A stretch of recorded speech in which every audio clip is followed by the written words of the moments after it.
Vaxtınız xeyir olsun Nuraynə. Bəli, sizin də vurğuladığınız kimi Prezident İlham Əliyevin aztəminatlı ailələrə 200 manat məbləğində birdəfəlik ödənişin ödənilməsi ilə bağlı sərəncam imzalanmışdı və indiki məqamda da elə son informasiyaya görə yaxın müddət ərzində həmin ödənişin ödənilməsi ilə bağlı işə başlanılacaq və təbii ki, indiki məqamda həmin o aztəminatlı ailələrə maraqlıdır ki, kimlər alacaq bu vəsaiti, nə qədər alacaq və nə qədər müddətə alacaq. Daha təfərrüatlı informasiyalara, suallara elə ünvanlayacaq Milli Məclisin deputatı Vüqar Bayramova. Xoş gördük Vüqar bəy. Buyurun, suallarımıza cavabı sizdən eşidək.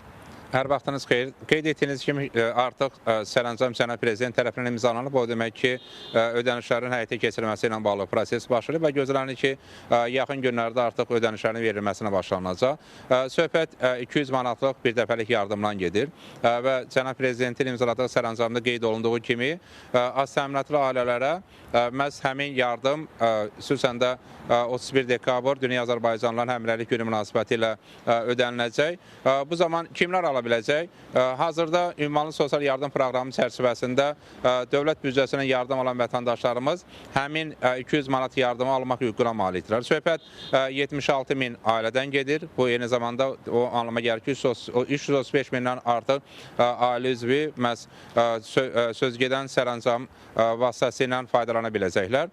Və bu zaman təbii ki, müraciətə gəldikdirsə, bildiyiniz kimi ünvanlı sosial yardım proqramı ilə bağlı məlumatlar elektronlaşıb və Əmək və Əhalinin Sosial Müdafiəsi Nazirliyində elektron məlumatlar var və praktik olaraq həmin elektron məlumatlar əsasında proaktiv olaraq, yəni Nazirlik tərəfindən ünvanlı sosial yardım alan vətəndaşlarımızın kartlarına vəsaitlər ödəniləcək. O baxımdan proses proaktivdir, elektrondur və həmin elektron proses uyğun olaraq 200 manatlıq yardım həyata keçirilməsi reallaşacaq.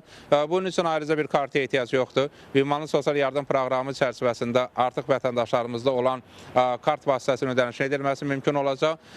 O vətəndaşlarımız ki, yardımdan istifadə edə biləcəklər, onlar hal-hazırda ünvanlı sosial yardım proqramında iştirak edirlər. Yəni, digər sosial yardım proqramında iştirak edən vətəndaşlarımıza bu yardımlar şamil olunmur. Yardımlar 76 min ailəyə, yəni ünvanlı sosial yardım proqramında iştirak edənlərə şamil olunur və eyni zamanda əgər vətəndaşımız müraciət edibsə, hələlik ünvanlı sosial yardım verilməsi ilə bağlı qərar yoxdursa, o halda da şamil olunmur. Amma müraciət edibsə və onunla bağlı qərar varsa, o halda təbii ki, vətəndaşımız 200 manatlıq yardımı almaq imkana malik olacaq. Gözlənir ki, yaxın zamanlarda proses başlanacaq, daha qısa zamanda tamamlanacaq. Çünki qeyd etdiyimiz kimi elektrondur, hər hansı yeni plastik kartın alınmasına ehtiyac yoxdur. Mövcud plastik karta vəsaitin ödənilməsi həyata keçiriləcək.